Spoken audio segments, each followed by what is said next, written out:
Hola, mi nombre es Estefanía Pozo y soy ingeniera en seguridad y salud. Te doy la más cordial bienvenida a la capacitación, socialización de resultados del programa de prevención de riesgo psicosocial. Si ustedes recuerdan, en el 2021 se realizó el llenado de los test de este programa por cada trabajador, por lo que en esta charla vamos a ver los resultados de lo allí encontrado. Hola, te doy una cordial bienvenida. Mi nombre es María José Valdivieso, soy psicóloga organizacional y en este momento vamos a tener un espacio de formación, un espacio de capacitación. Recuerda que la capacitación es un elemento de transformación, así que está en tus manos acoger estos diferentes tips o pautas que vamos a ver a lo largo de esta capacitación para que puedas tener en tu lugar de trabajo un ambiente seguro. Comencemos. En primer lugar, vamos a hablar sobre el acoso discriminatorio.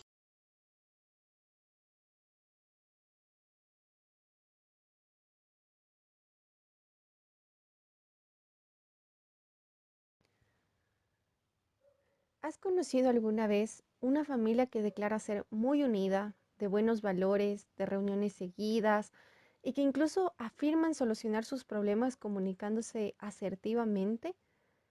Pues en realidad podemos darle el beneficio a la duda o vernos agnósticos ante este tema, debido a lo que nosotros, a lo que tú y yo comprendemos como convivencia familiar.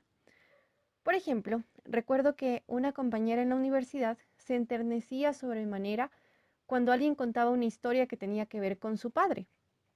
Pero en lo personal, cuando yo decía, oh, mi mamá me está llamando, me preparó comida, o viene a verme, ella cambiaba su postura porque pensaba, no es posible que una madre pueda tener una relación así de buena con su hija. De la misma manera, cuando encontramos una empresa que se ve o que se muestra como un lugar con buen clima organizacional, no nos lo creemos del todo. Incluso puede pasar que si la empresa a la que tú perteneces quiere tomar medidas más saludables, puedes pensar en algo como nada puede hacernos cambiar a todos al mismo tiempo, o pensar en un método de premio y castigo. Estos pensamientos se dan en base a motivaciones psicológicas que todos tenemos. Es decir, que parte de una idea o de una concepción, pero que se transmite en una manifestación observable o en la conducta, y se clasifican en dos. La primera será la motivación intrínseca, es decir, que mi pensamiento y mi conducta obedece a necesidades satisfechas o insatisfechas en cualquier época de mi crecimiento, la curiosidad, el temperamento y también encontramos acá al carácter. Por ejemplo, una persona de 35 años puede ser bastante honesta en un trabajo donde maneja dinero, porque creció en un ambiente donde este valor y virtud era halagado y muy bien visto. Así que lo tomó como parte de sí y siente satisfacción al realizar un trabajo honesto y bien hecho. Mientras que la motivación extrínseca se debe a factores externos, como la presión social, la recompensa y el castigo. En el mismo ejemplo que veíamos antes, esta persona de 35 años, que es honesta, pudo llegar a hacerlo debido a que emplearon un método de recompensa o castigo con ella. Por ejemplo, una vez tomó una pintura de su compañero de clase y su profesor le corrigió severamente y le dijo que se disculpara y de esa manera esta persona aprendió el valor de la honestidad. En ese sentido, todos nosotros tenemos motivaciones intrínsecas y extrínsecas que nos acompañan en todos los escenarios en los que nos encontramos y, por supuesto, al que le damos la mayoría de nuestro tiempo, el espacio laboral. Pero con el ejemplo anterior, te hablaba de la honestidad. Pero ¿qué pasaría si las concepciones, motivaciones y actos no serían valores, sino antivalores o algo negativo?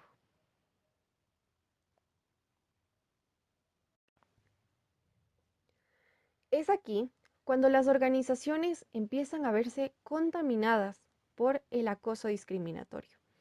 La RAE lo describe como un trato desigual hacia una persona o colectividad por motivos de etnia, de discapacidad, por motivos religiosos, de orientación sexual, de ideología y opinión política, por la condición migratoria, por su estado civil, el pasado judicial, los estereotipos estéticos o incluso por encontrarse en periodo de gestación, lactancia, por ser padre o madre soltera y por el número de hijos. Es decir, el acoso discriminatorio es un acto agresivo o de agresión que desencadena en exclusión. Lamentablemente, esto podemos verlo incluso desde el mismo instante de reclutamiento y selección, donde los jefes del área de talento humano o del área que va a contratar a la nueva persona, en lugar de fomentar inclusión y equidad en estos procesos de contratación, generan estereotipos negativos que causan que a futuro las personas ya no quieran trabajar en X o Y lugar debido a la segregación que existe. Obviamente, esta discriminación viene desde motivaciones intrínsecas. Por ejemplo, las personas que usan lentes son más intelectuales. O esa persona que va a trabajar aquí tiene discapacidad. De seguro me toca explicarle una y otra vez cómo hacer su trabajo. O pensamientos y motivaciones extrínsecas como los comentarios de pasillo. Vienen mujeres a la entrevista porque de seguro van a contratar secretarias. O esa persona vive su fe, así que es rara, extremista o fanática. O incluso, este puesto de la cafetería les pertenece a los del área financiera.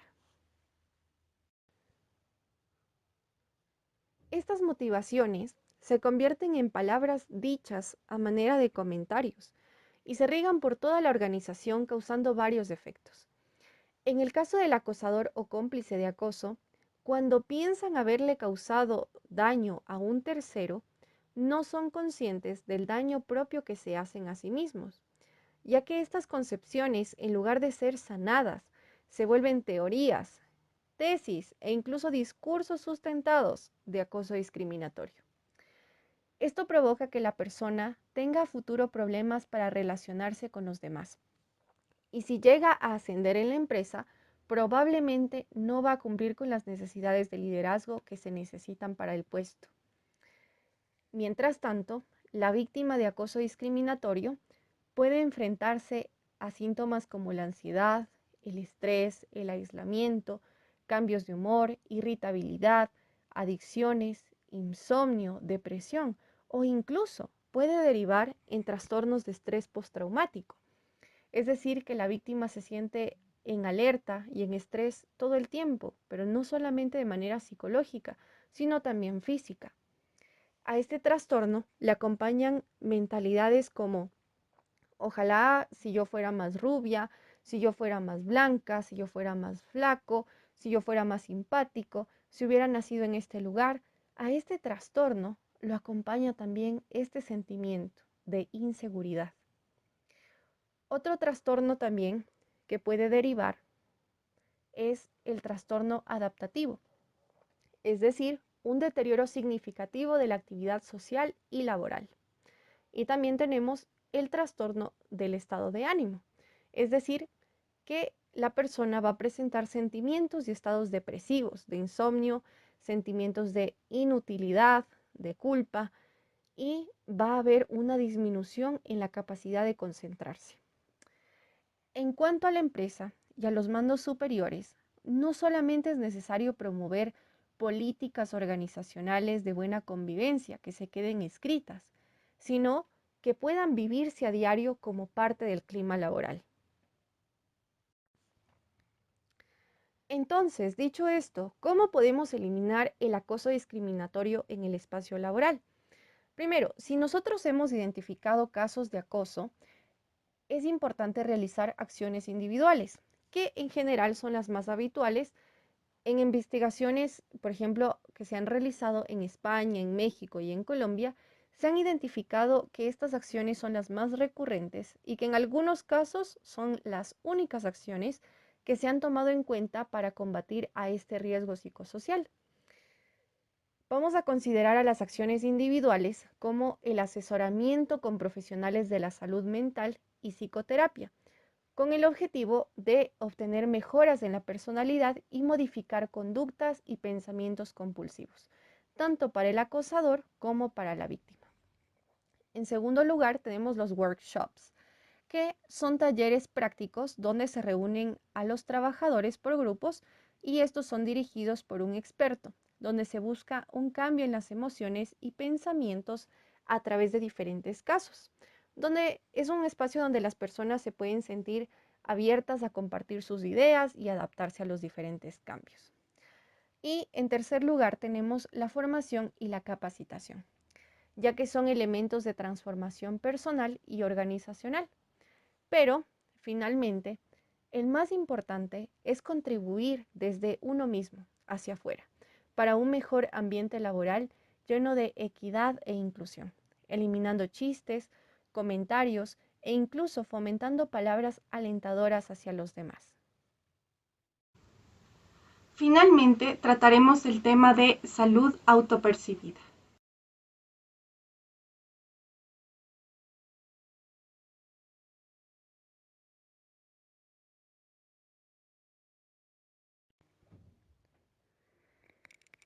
Si yo te pregunto, ¿cómo te sientes de salud? ¿Qué me responderías? Si nos damos cuenta, esta pregunta nos la hacen todos los días. Cuando nos preguntan, ¿cómo estás? ¿Qué tal tu semana? ¿Cómo están en tu casa? ¿Qué tal tu trabajo? Y nosotros generalmente damos la misma respuesta. Estoy bien. Pero, ¿acaso hemos considerado para responder a esta pregunta factores como las enfermedades? Es decir, ¿estoy enfermo? ¿Me siento decaído? ¿Cuánto ejercicio he hecho en esta semana? ¿Me he alimentado de manera adecuada?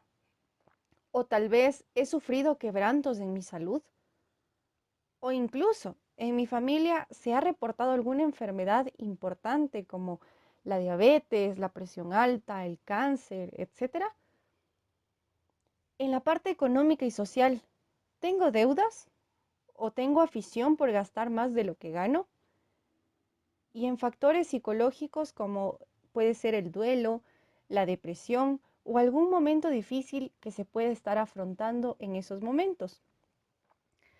Entonces, todos llegaríamos a la conclusión de que tal vez hay mucho más allá de esta respuesta que damos generalmente cuando nos están preguntando cómo nos sentimos. Pues de la misma manera sucede en el trabajo, en nuestra área laboral, por nuestra errónea concepción de trabajo.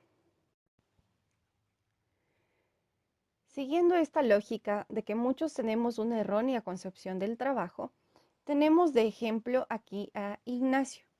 Él trabaja como asesor al cliente en empresa A, pero su ambiente laboral está ligado a una extrema presión, no solamente por parte de los clientes difíciles, sino también por parte de su jefe y compañeros de trabajo.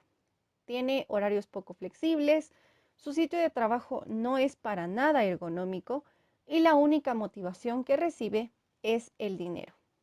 Evidentemente, esta persona se va a acostumbrar a este tipo de sucesos y por eso puede que no perciba algún cambio en su vida a menos de que salga de este trabajo. Seguramente entonces el concepto de trabajo que tiene Ignacio es trabajar para vivir y vivir para trabajar. Ahora bien, si Ignacio trabaja en la empresa B y en cambio su ambiente laboral está lleno de compañerismo, es un lugar donde promueven el desarrollo, planes de carrera, dan diferentes beneficios e incluso dan la oportunidad de la formación de sus empleados.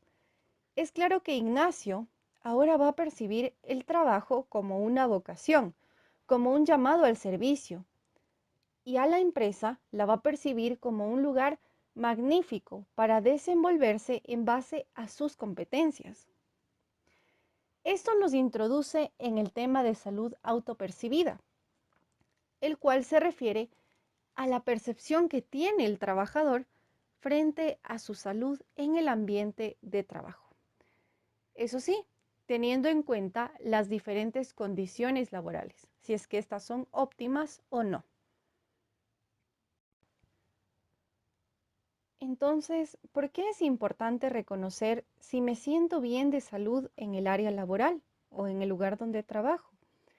En primer lugar, somos parte de un gran grupo humano de trabajo y siempre debemos velar por la seguridad y salud del mismo. En una investigación realizada en el 2013, se evidenció que el desempeño se relaciona de forma estrecha con los factores de riesgo psicosocial, ya que impactan a las personas a un nivel muy profundo, ya sea en su parte personal y laboral. Y de esa manera también repercuten de forma significativa, ya sea a mediano o a largo plazo, sobre su salud. E incluso, si no se hace una buena valoración de salud dentro del ambiente laboral, se puede provocar síntomas como estrés, fatiga crónica, envejecimiento prematuro, trastornos psicosomáticos e incluso, tras estas afectaciones, vamos a ver cómo se reducen los índices de satisfacción laboral sobre estas actividades que se realizan diariamente. Por lo tanto, el desempeño va a empezar a bajar o a ser poco adecuado. Quienes conforman las organizaciones deben hacer frente a todos estos síntomas detectados, pero también actuar en prevención de salud y seguridad en el trabajo. De esa manera, la autopercepción de sus trabajadores acerca de su salud será óptima. En base a esta prevención y promoción de la salud en el área laboral, muchos expertos mencionan que las acciones que deben realizarse están organizadas en 3 grandes fases. La primera se trata de la acción individual, donde las personas pueden asistir a diferentes grupos de formación personal y talleres. La segunda fase es una acción organizacional, donde se recomienda realizar un diagnóstico de clima y cultura organizacional. Hay que hacer revisión de los contenidos de puestos, determinar jornadas de trabajo, con el fin de eliminar jornadas excesivamente largas, además de gestionar pausas activas y programas corporativos, donde todos los colaboradores participen en estos programas de bienestar. Y finalmente, la tercera fase es la acción extraorganizacional, en la cual es importante la mediación de un especialista en la salud mental y familiar para gestionar las dinámicas que tiene esta persona fuera y dentro del trabajo. Así que con todo lo aprendido, te vuelvo a preguntar, ¿cómo te sientes dentro y fuera de tu espacio laboral? Es momento entonces de reforzar o adoptar comportamientos saludables en tu diario vivir y hacer de tu espacio laboral un espacio seguro. Gracias por tu tiempo, gracias por tu atención. Recuerda que la salud no solamente es física, sino también es psicológica, es mental y depende de cada uno de nosotros hacer al área laboral un espacio más seguro para todos.